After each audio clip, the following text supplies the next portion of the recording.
Coming up on Currently, East Bay Township updates, marijuana tax money at work, fish waste gets put to use by the Grand Traverse Band, and an update on what the federal cut to public broadcasting will mean for local stations. That's all ahead on Currently.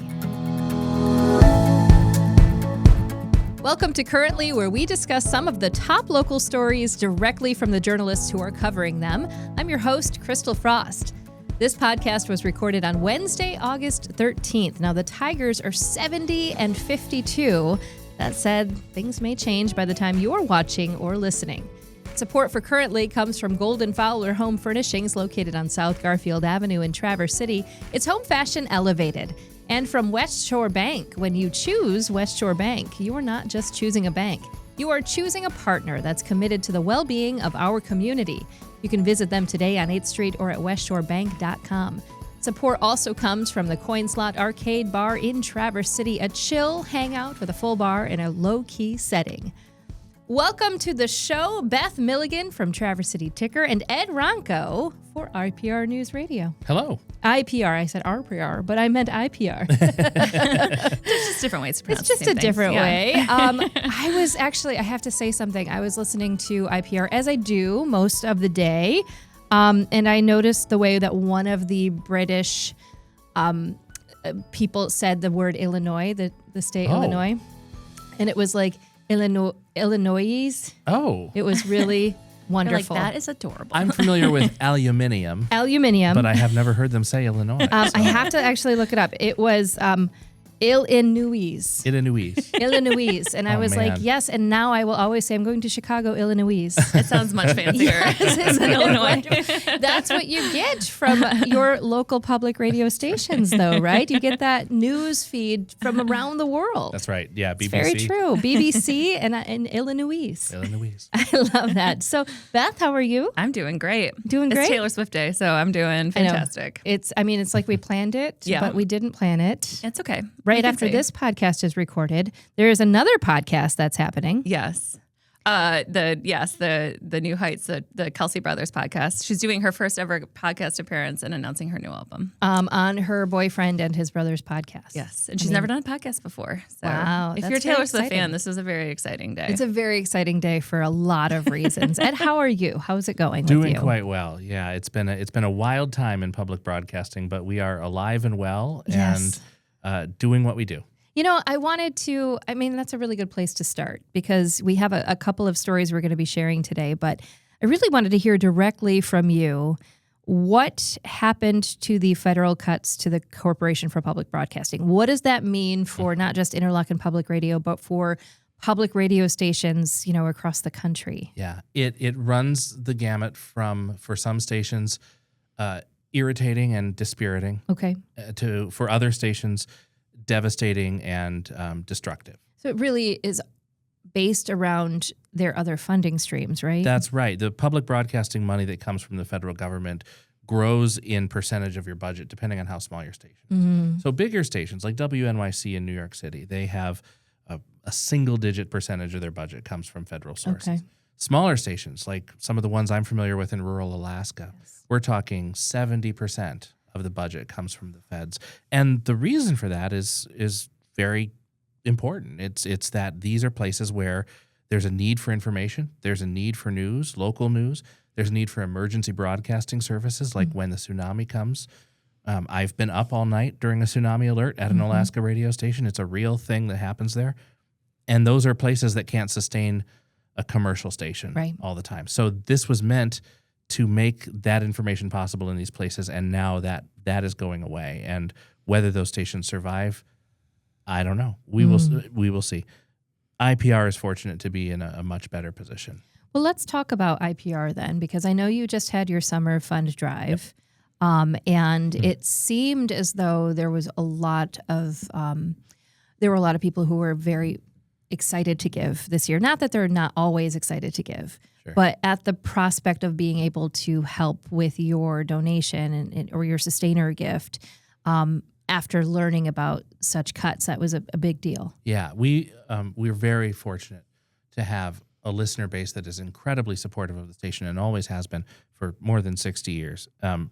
The response we got in this summer fund drive was staggering. Wow.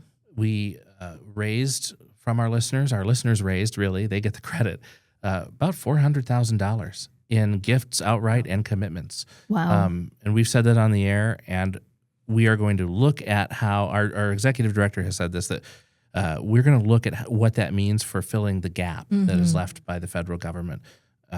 We lost about $300,000 when Congress took back the federal funding.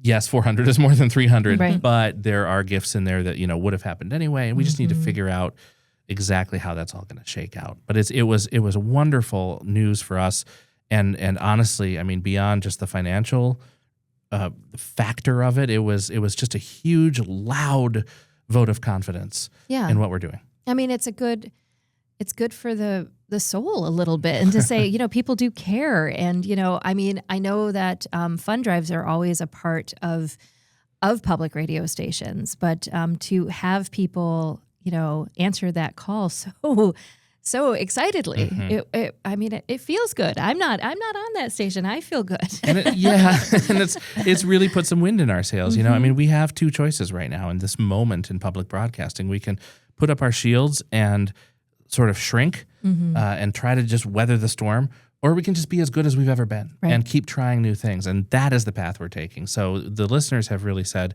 yes, please keep doing what you're doing. And we're excited to do that. You've had some recent programming changes too, which I think was a direct, answer to what some of the listeners were asking for as well. And I mean, some of the things like Native American Calling is quickly becoming one of my favorite shows. I love it. I'm delighted to hear that. Yes. Mine too. Yeah, it's a live call-in at 1:00 every weekday afternoon. It's a little disconcerting because they're in Albuquerque and they keep saying good morning. And I'm like, am I late? I'm driving and thinking, oh no. But yeah, that program. We've also added some music at night. We've heard from listeners anecdotally, and there are studies that back this up, that people want the news. It's really important to them, but they also fatigue on the constant stream of it. And so to have a little break, 2 hours every weeknight, where you can get World Cafe and some music. So it's been a lot of fun to talk to listeners, react to what they want, and be able to offer them something that answers that. And I feel like the fund drives, always drive this point home, but it is especially present to me right now too, as a longtime IPR listener, that, it's not, in spite of whatever political conversations might be happening around the cuts to funding, the people who are listening to it, like I was mentioning, they're in rural conservative communities, they're in big liberal cities, and even here in Traverse City, you have people all across the political spectrum, because they're just, you get your news, you get to some nice music at night, that, IPR plays the National Writer Series, like all different kinds of programming that's reflective. And so you can pull the politics out of it and just be like, this is just a community resource where I know I can tune in and get all those different things throughout the day. I appreciate you saying that. I've worked in public radio stations in small rural Alaska and in Seattle, which I would say was one of the bluest of the blue cities. Right? The political fights in Seattle are what shade of blue are you, not red versus blue. And every public radio newsroom I've worked in has been about just simply serving interesting stories to an interested population. It has not been about an agenda. It has not been about some sort of larger narrative. It's just what's interesting, what's happening, and who needs to know about it. Right. And especially your local community. Yes. What's happening here in this area, which I think everyone can get behind. I really do think that. So one of the programs that you offer is Points North, which is a podcast, and you air several of those selections as well on the traditional terrestrial radio machine. And you had a story. I think Izzy Ross was the person who wrote the story, right? Yeah, this was a story for general news, but it also built off of a Points North episode we had done about this overarching project called the 100% Fish Project. And the idea is using the whole fish in a commercial fishery. So Izzy's story was about the Grand Traverse Band using fish waste to make compost and fertilizer. So like fish waste, tell me what that means. Guts, heads, tails, things that are not commercially. Yes. Not fish leavings. Like, are they scooping it? Like, to be very clear. Fish leavings? That would be extraordinarily hard to capture. No, the parts of the fish that aren't commercially viable are used for these other reasons and become very commercially viable. They were talking about being able to sell this compost, and it's a very lucrative product, but also just the fact that they can take 3,000 to 5,000 pounds a week. Wow. A week of fish waste, fish refuse, and turn it into something that's actually useful. Not only does that provide a financial incentive, but it also, is certainly keeping things out of landfills. It's just better for the environment. I want to just read one line here, and it says, "A delicate fishy smell emanates from the mountains." I mean, that just paints the picture. It does. She was stunned when she went, and she was telling me about this, that it didn't smell. That their system, they use a lot of sawdust to store it, and that's solid. It takes the fishing odor away. Again, I've lived in places where you fish, and I've been on story assignments with scientists where they say, rub some Vicks Vapor Rub on your upper lip before we go out there. Yep. Otherwise, you're going to pay for it. And this is not the issue. So it's really interesting to me, too.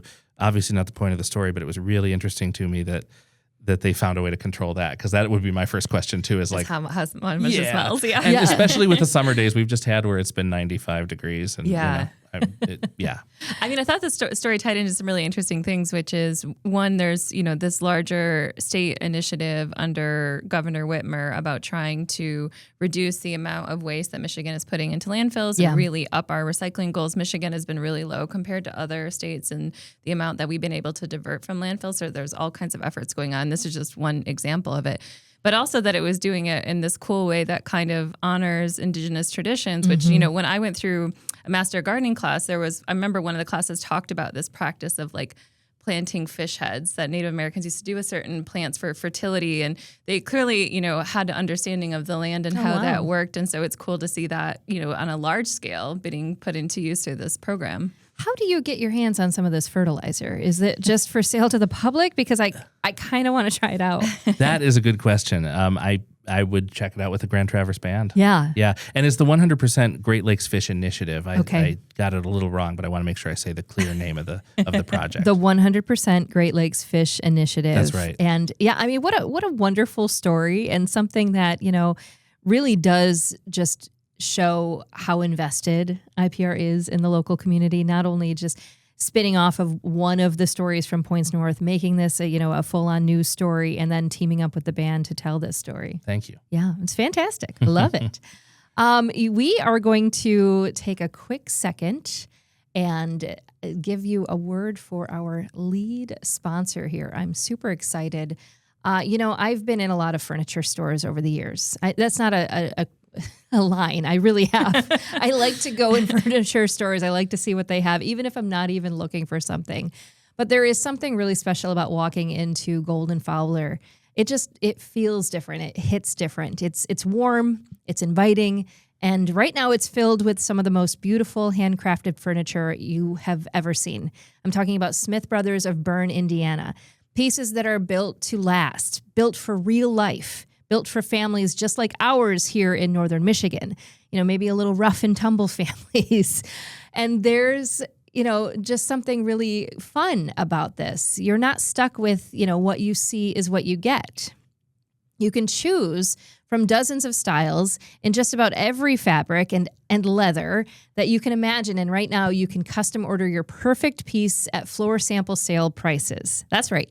Get exactly what you want, how you want it, without paying full price. So you can come see for yourself during the Smith Brothers Made-to-Measure sale at Golden-Fowler Home Furnishings on Garfield Avenue in Traverse City. It's furniture that you will love to come home to because it's furniture that feels like home.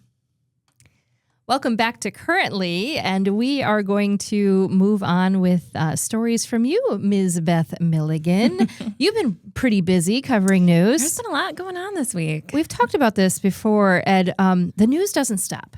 It keeps going. There's a part in Seinfeld.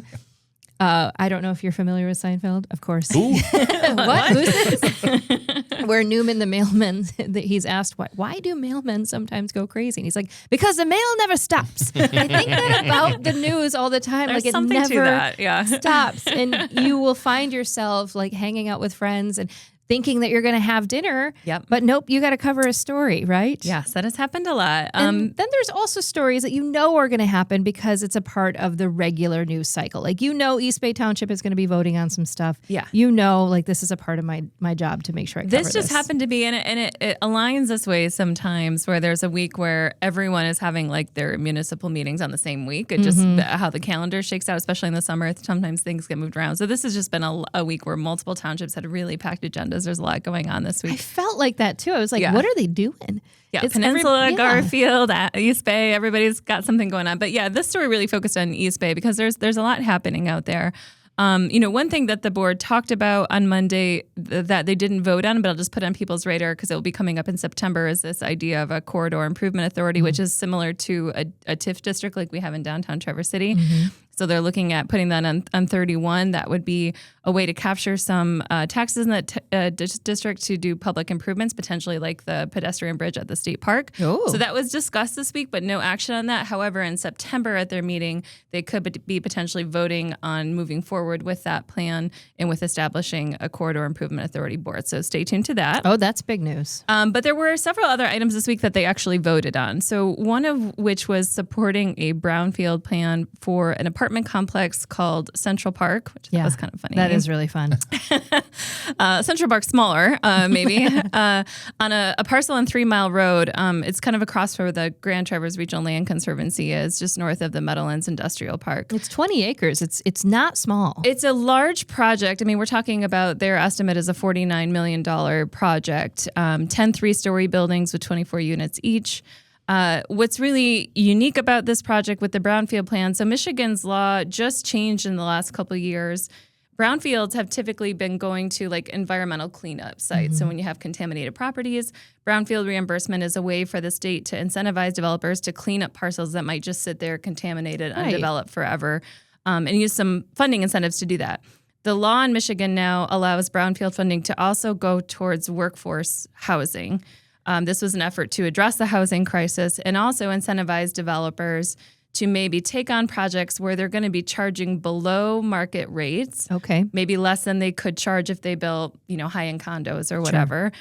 And maybe there's a financing gap because they're going to do that. And the brownfield funding kind of helps make up for the financing gap.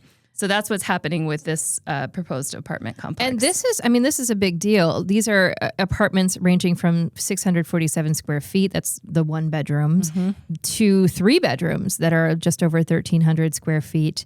You're talking a clubhouse. You're going to have, outdoor picnic areas, dog parks. Love that. So kind of the amenities people like to have in an apartment complex.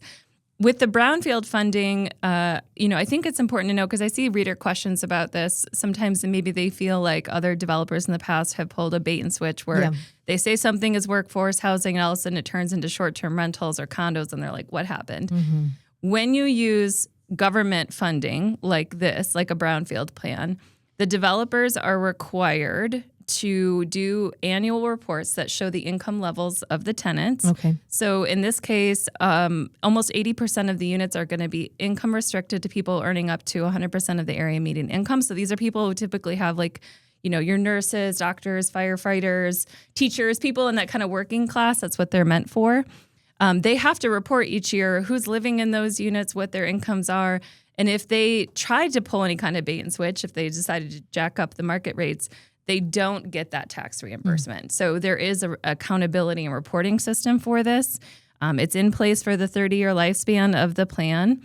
There's some other market rate units, but those also have to be under a certain income level for the first decade or so because of some tax credits. So that plan now goes to the County Brownfield Redevelopment Authority and county commissioners for approval.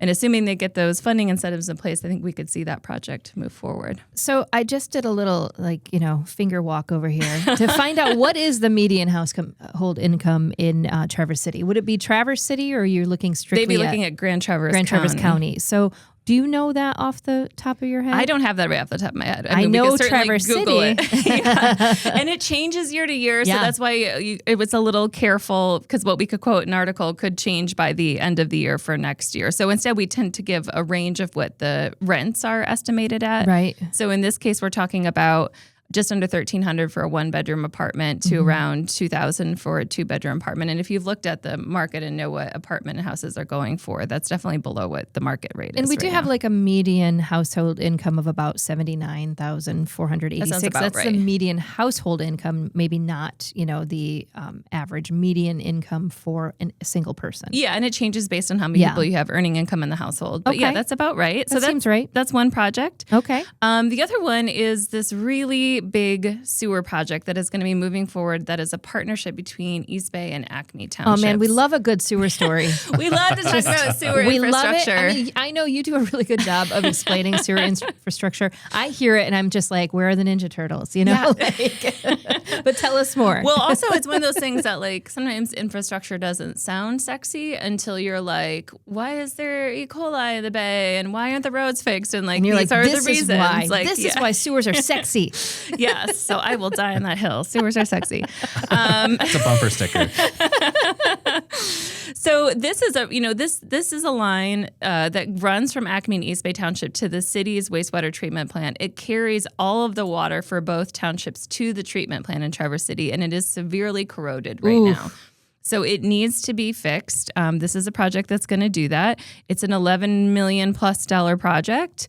There has been some grant funding allocated for it. The townships are also basically chipping in a 60-40 split between East Bay and Acme to cover it. So this week they were just approving the resolution to bond about half of the project costs.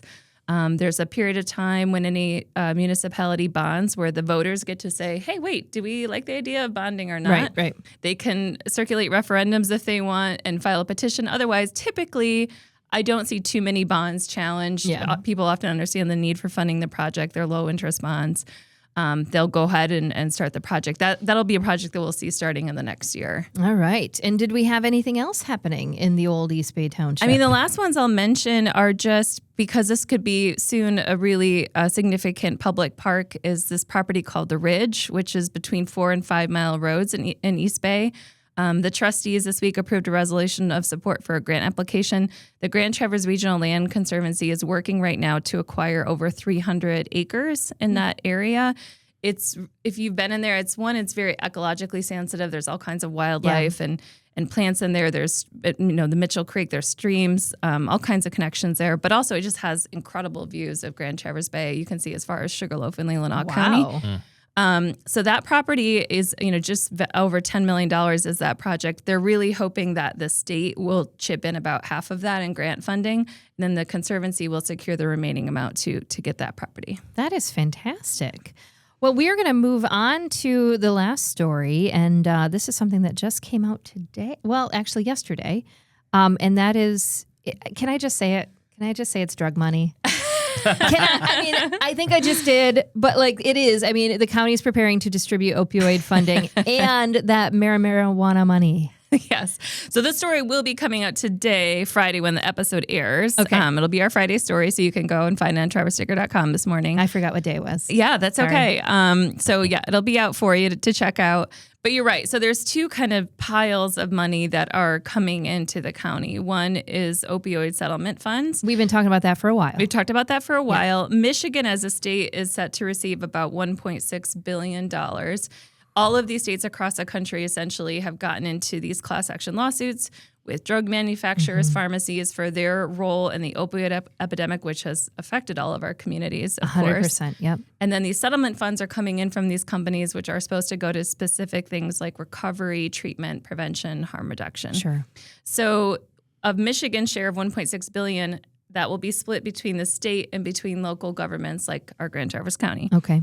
So right now we have over $1.9 million in that funding for the county. Over the next 15, 16 years through 2040, we're set to receive about $6.5 million. So we already have 1.9 million right now. We have 1.9 right now. And then it's going to keep coming in, in these disbursements over the coming years.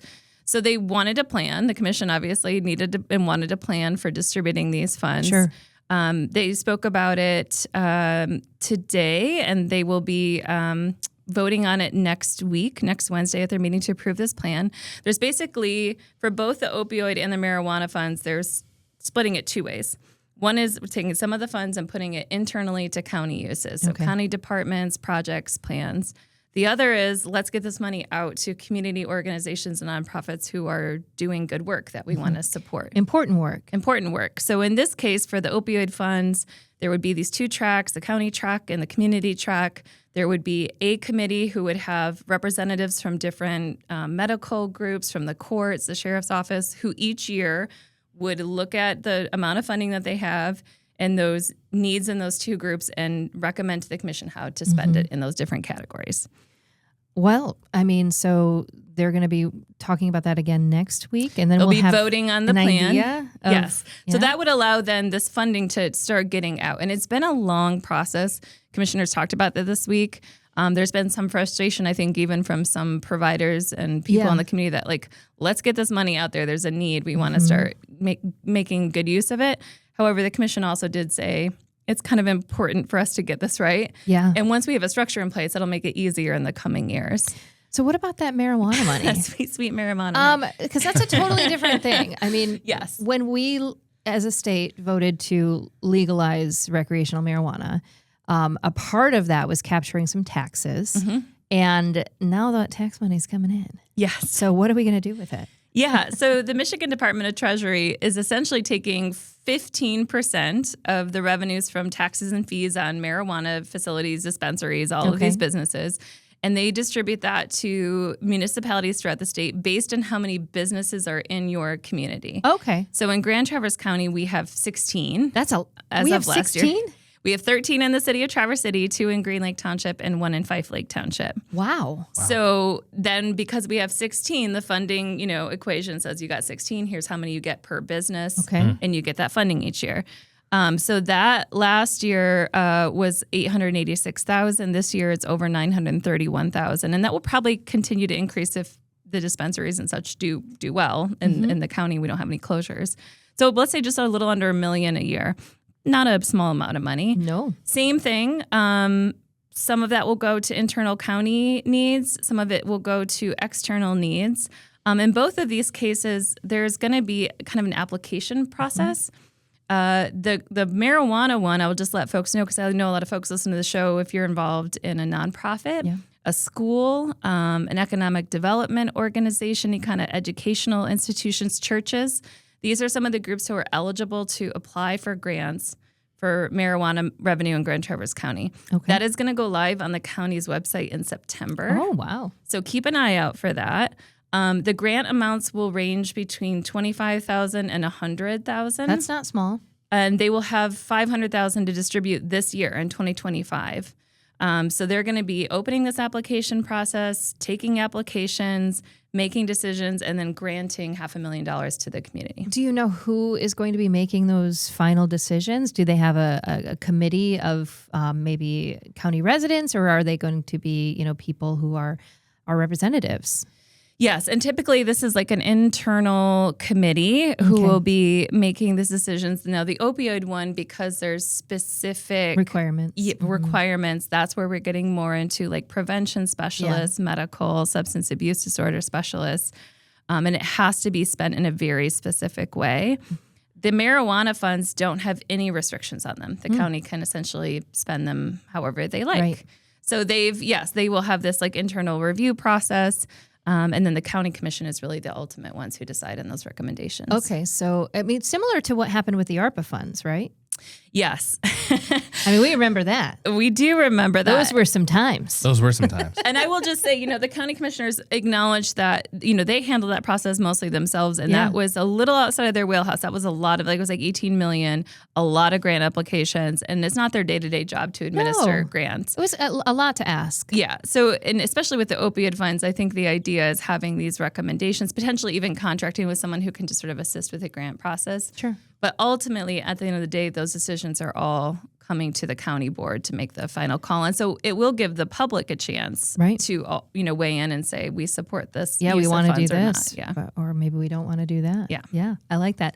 I'm looking forward to that. I love it when the county gives out money like that because you see people coming through and saying, I want this. Yeah. I mean, for me personally, I want Power Island to become an amusement park. So I think you just put in a grant application for that. Yes, it'll be fun. It'll be one of our other. I mean, it's it's a county park, right? Just see what happens. Yeah, just to see what happens. But as you know, as we've seen with IPR, there are many different kinds of areas, unfortunately, in the community right now where we're seeing funding cuts or very true, or grants that we thought were guaranteed in the pipeline that have gone away, and a lot of people are left scrambling in a lot of different industries. So I think it's just always good to let folks know when there's an opportunity to potentially make up even a little bit of funding. Mm-hmm. Just know that this, if you're a nonprofit working in the community or schools or any of these groups, that this will be coming open in September. Yeah, that's such a good point. It really is. That's what's interesting to me about especially the marijuana money distribution is that, would you say $1 million for Grand Traverse County or so? Just under, yeah. Yeah, so on a governmental level where the projects are 8-9 figures in length, not a huge amount of money, but when you think about what that might mean to the various organizations that are going to receive it, it could fill a gap. It could be just world changing. I mean, for some of them, $25,000 is the start of these grants, and I mean that is truly program changing money for a lot of the nonprofits. Yeah, especially smaller nonprofits. That amount can really help you do some good work in the community. I love that.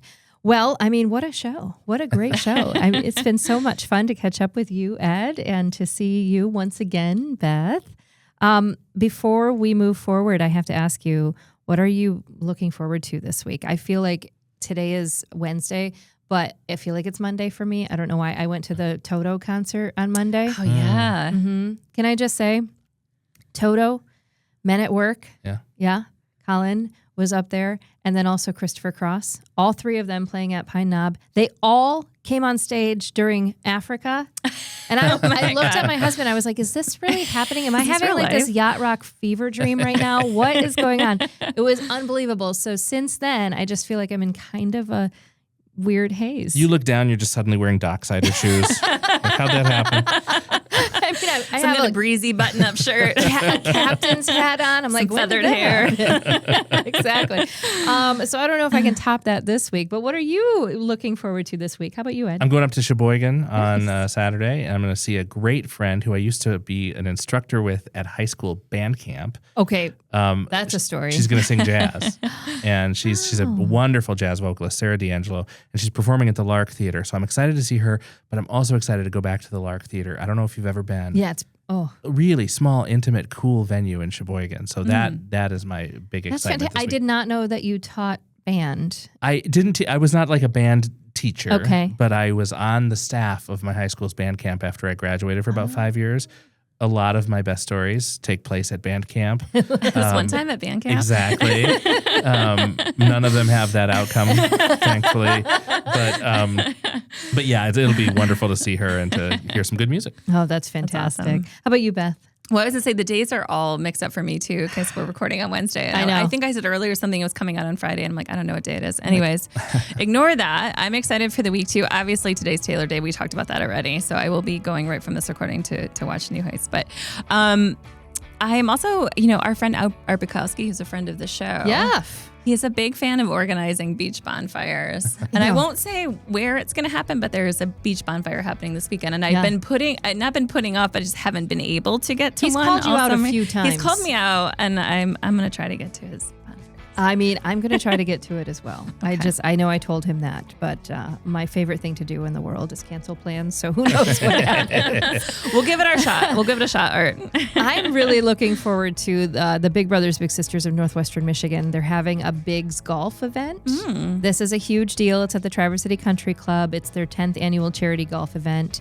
It supports directly, the pairing mentorship with the big with the little. And it's an organization I love, I feel strongly about. And they have asked me and Jordan, who is the producer of the show, AKA my husband, to help with, sort of the dinner after. We have some really fun things, in mind. I may or may not be bringing a large inflatable alligator. Outstanding. Oh. Very Happy Gilmore. I mean, when you tell me a golf event, I'm just like, yes, Happy Gilmore, right? Yeah, of course. Exactly. So that's what we're doing on Monday. You can go to their website, bigsupnorth.org, to see about getting tickets. I also know that there's, they have a bunch of stuff for auction and a raffle and all sorts of stuff. So it's going to be a lot of fun. bigsupnorth.org. All right. Great cause. Well, thank you both. It's been so great to have you on the show today. And we will be back next Friday with another news roundup. Hee-haw! Be sure to subscribe to the show on all the platforms at crystalfrost.com. You can follow us on social media. We are everywhere. You can subscribe to Currently with Christal Frost, I should say, wherever you get your podcasts. The best way to do it, though, I'm telling you, is to go to crystalfrost.com, right? CHRISTAL frost.com, and then click everywhere you want to follow us. It's super easy to do that. And then you can also watch the full show on YouTube and on Facebook. Currently is a Compass Local podcast. It's produced by Pancake Boy Productions. Big thanks to our lead supporter, Golden-Fowler Home Furnishings, in addition to the amazing West Shore Bank and the Coin Slot. And speaking of the Coin Slot, this Sunday is a Bells and Chimes tournament. Fems and Thems, grab your quarters, and we'll see you there. See you next week.